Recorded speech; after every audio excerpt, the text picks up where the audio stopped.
Del norte de California y de todo el mundo, aquí con las redes sociales. Un placer estar con ustedes en esta bonita tarde. Ya se encuentra por aquí Rose Penelope, ella está corriendo para un puesto político y pues Anita también ya se conectó con nosotros y ella va a estar haciéndole las preguntas. Así que pues vamos a dejar que Anita le haga preguntas aquí a Rose y vamos a ver en esta bonita tarde, a ver qué es lo que nos tiene, por qué está corriendo para este puesto tan importante dentro de la política. Anita, adelante. Claro, buenas tardes a todos, bienvenidos al canal y queremos darle la bienvenida a esta bonita tarde. Tenemos a Rose aquí, nuestra amiga, y vamos a pedirle que se presente con nosotros. Hi Rose, how are you doing? Hi, Anna. Hello, Juan. Hi, everyone. Thank you for having me here. I'm really thrilled and excited to share my campaign with all of the listeners. Well, it's great to have you here. I just wanted to know a little bit of background about you, like where do you live and what are you running for? Um, if you can share that with us, please. So, Rose Penelope Yee, and I am a resident of Redding. So, I'm up here in Shasta County, and I am running for the House of Representatives. That is the congressional seat. It's currently held by Lamalfa, and he is the incumbent, and I am challenging him for that seat. And that is, I'm hoping that I will be able to share why I'm running and why the campaign priorities that I have would be beneficial to all of us here in District 1. Bueno, I'm going to explain a little bit in Spanish so our listeners can understand. Ella es Rose Penelope y ella está corriendo contra la Malfa y está interesada en contarnos un poquito de las propuestas que ella pretende para mejorar esta área. Entonces vamos a escuchar de esas. You were talking about some proposals about what you want to introduce, or can you explain a little bit of what your platform is, please? Yes, and I can go through it each one. And Anna, thank you for your help in terms of translating it. And I'm sorry I don't speak much Spanish. I'm an immigrant from the Philippines, and so as you can see, I also speak with an accent. I did have Spanish in school, but un poquito, and so very little. But we have, because the Philippines was also under Spanish colonial rule. I do understand some words here and there.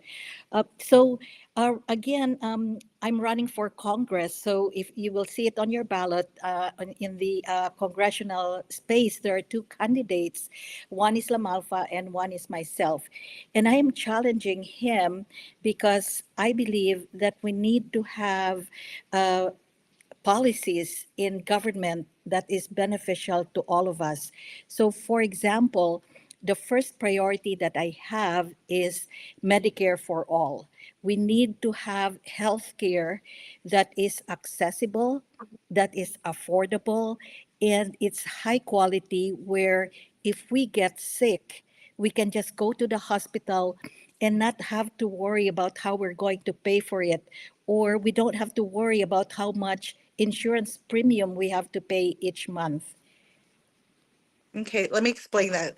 Para todos los que están escuchando, nuestra amiga Penélope dice que ella está interesada en correr contra la malfa porque ella quiere introducir pólizas que sean beneficiosas para todos. Habló sobre el cuidado médico para todos y que todos deberíamos tener acceso, que sea algo que podemos costear y también que sea de calidad. Entonces vamos a seguir escuchándola. Thank you for that. Is there any other initiatives you'd like to share with us that you would champion? So Anna, I'm sorry, it because of the rain, I wasn't able to hear the last No sentence worries. that you said. You talked about Medicare for all. Are there other initiatives you'd like to champion? Yes. So I have 5 priorities, and I'm just doing one by one. That way, you can translate it as we go along. Great. So Medicare for all is the first one, and then the second one is education for all, and so we need to invest in our rural schools. And so I will advocate for more federal funding for our rural schools. And also, I will advocate for more funding towards technical and trade schools so that high school youth, as early as high school, they could be those who like to go on that track, can get trained for technical skills. And then for those of our kids, young kids who are really, really bright and have the ability to go to college, I will fight for public colleges and universities that should be tuition free. So, for example, up here in the North State, we have Chico State, right? If your kids go to Chico State right now, it's around $9,000 a year. And I don't believe that we should ask our parents or our kids to go into debt to pay for college. And so that is something that I will fight for, that we should have tuition-free public colleges and universities. Thank you. Let me translate a little bit of what you've mentioned. Una de las, tiene 5 prioridades. Me mencionó Medicare o asistencia médica para todos. Ahora la segunda es educación, que es que ella abogaría por la inversión en las escuelas rurales, en la área, pediría fondos federales para costear escuelas técnicas. También para que las escuelas como las universidades que son públicas como Chico State esto pudieran ser gratis porque actualmente cuestan alrededor de $9,000 por cada una. Thank you so much. Would you like to go on to the third one? Okay, so the third one is financial freedom. I think the problem that we have right now is we have so much inequality, and life is very hard in terms of we have grocery prices that have just gone up, and gas prices have gone up. It's really hard to deal with expenses such even rent, right? Right. And so the third priority is economic freedom. And that would mean that for our seniors, we will protect Social Security. And for our young adults and anyone who wants to work, we should have a federal jobs guarantee. So the federal jobs guarantee would pay a living wage so that, an adult a parent would only need to work for yeah, okay, you're still there. You blacked out for a moment. So federal jobs guarantee with a living wage, because a parent Hello? should have to work only 40 hours in order to feed and house their Can you families. hear me, Penelope? Yeah, I can hear you. Rose? Can you hear me? Yeah. Uh, can you hear me, Anna? Rose? Yes, I'm here. Hi, Rose. Are you there? Hi. Yeah, I'm here. Can you hear me? I'm still here. I'm still here, Anna. I think Sí, one can.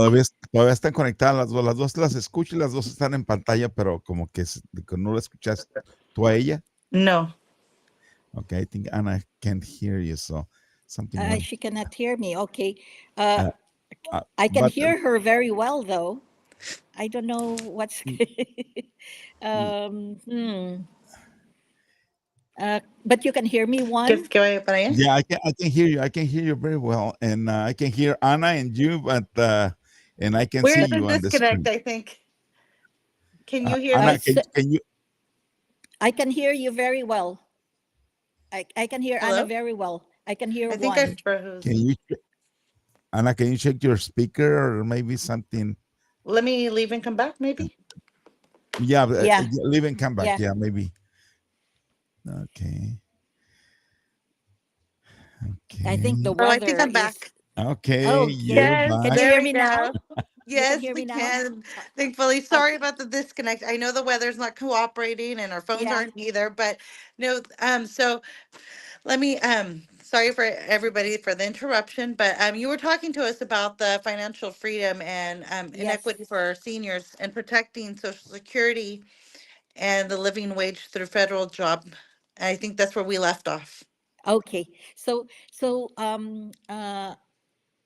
I believe that we need to have a federal jobs guarantee so that all adults who want to work can have a job that would pay them a living wage. A lot of our self-respect and our self-esteem is tied up in the work that we do.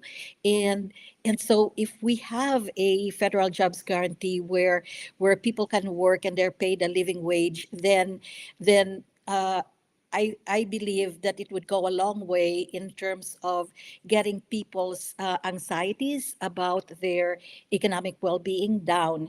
And also, we have a lot of projects that should be done, right? Which it ties into my fourth priority, which is our environmental and personal safety. So, in terms of our environmental safety, up here in the North State, we have a problem with wildfires. So if we have a federal jobs guarantee that would employ people who want to work to maintain our forests, to manage our forests, then we would lower the risk of wildfire while employing people. And having the people employed means that the community is better off because the tax base, having those people employed means that the cities can get more taxes, and more taxes for the cities out of those employment would mean that they could fund schools, they could fund the uh, road repair. And so it's the money that is invested in a federal jobs guarantee. It creates like a cycle, like a circle of benefits, so it benefits everybody in the community. Okay. Let me translate that. So está hablando de las últimas tres de sus propuestas. La primera siendo la, la, el, la seguridad financiera para nuestra gente, más para las personas de tercera edad que ella piensa proteger a lo que es seguro social, y también un proyecto que se llamaría de trabajos federales para nuestros adultos. Por medio de ese trabajo, por ejemplo, cree ella que creamos autoestima basado en esos trabajos que podemos hacer y podemos tener esa vida normal, como de poder tener el sueldo que necesitamos para vivir en estos lugares, ¿no? Y aparte de eso, piensa que en lo que es como la seguridad personal y del ambiente en el que estamos es muy importante.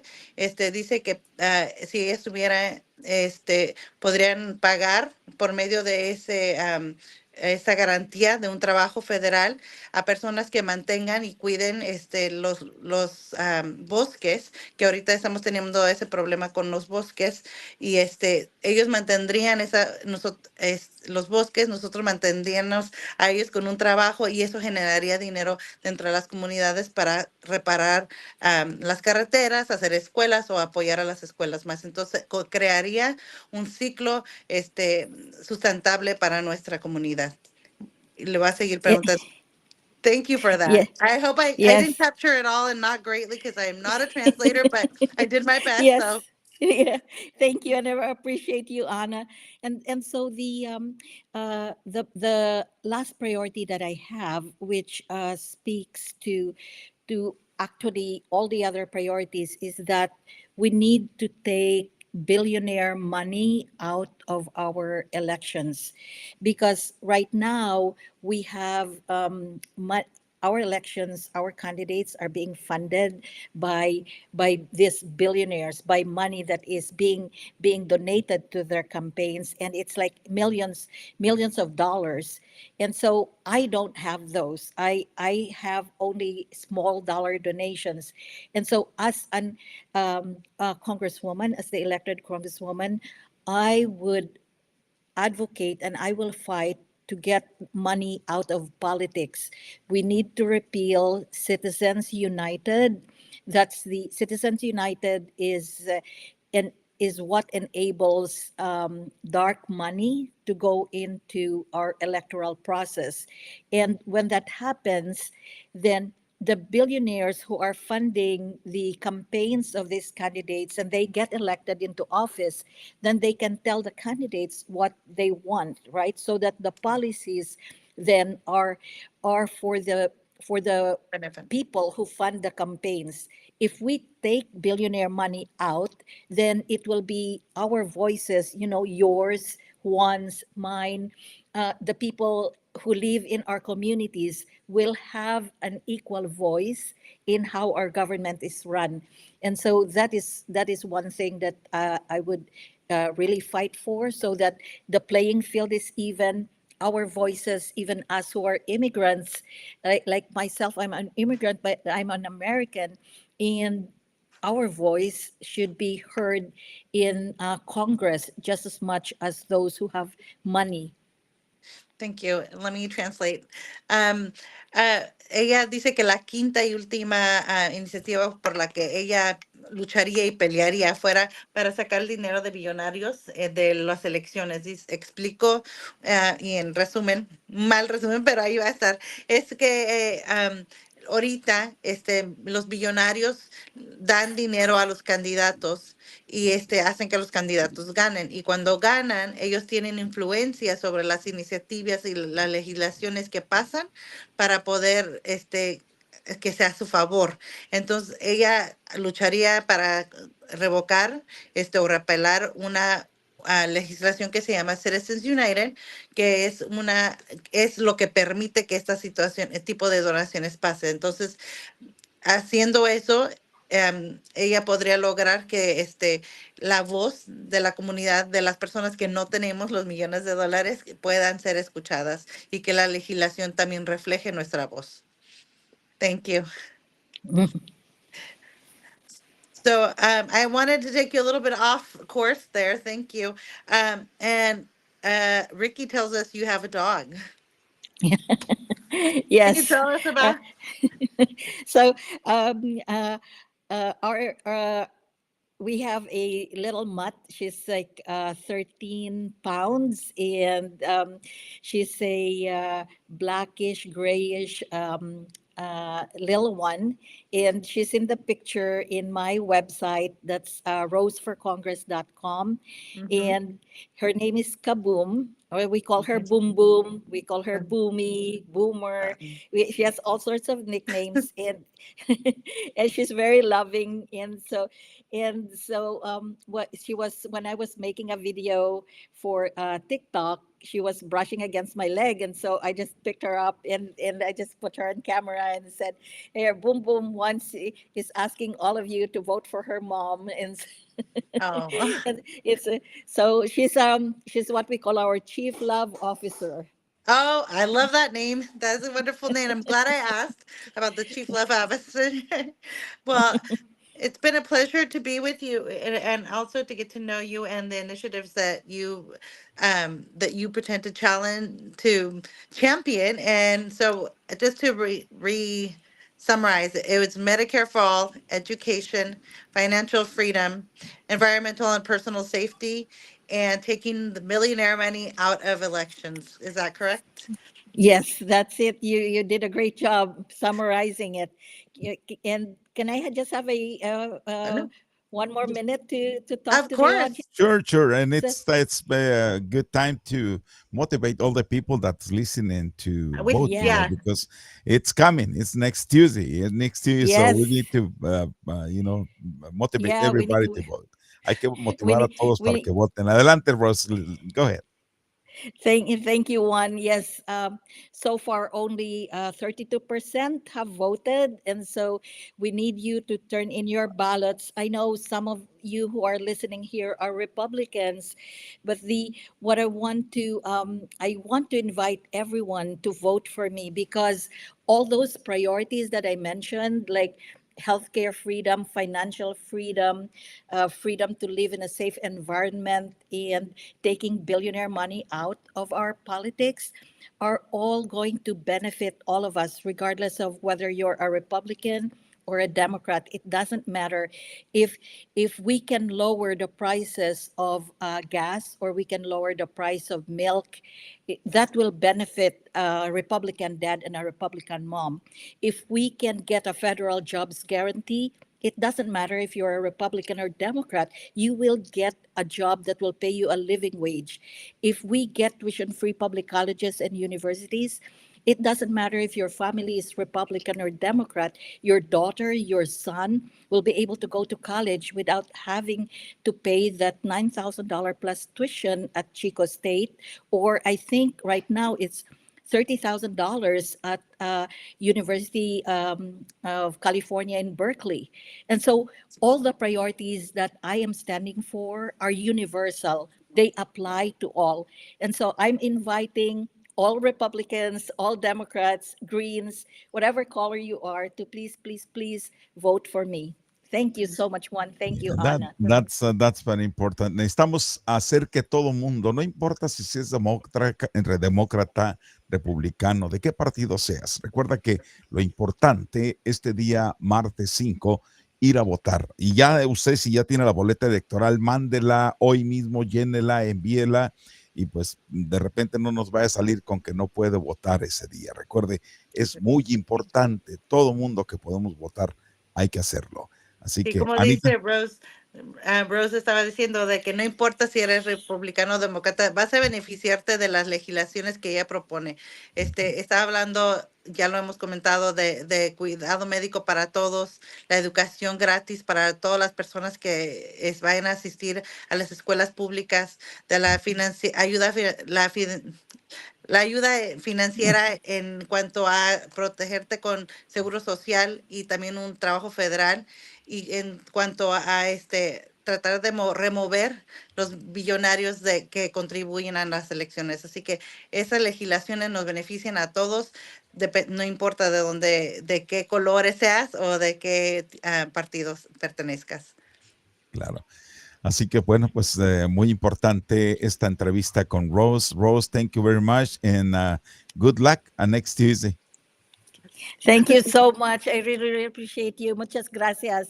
Gracias. Gracias a toda la gente que escucha Radio México, Radio Mexicana. Anita, ¿ibas a decir algo? No, le voy a decir gracias. Thank you very much, Rose, for taking time to be with us today and sharing all these important initiatives that you hope to champion. And also, we wish you the best of luck. Gracias. Thank you. Nos vamos a regresar con la Gracias. programación.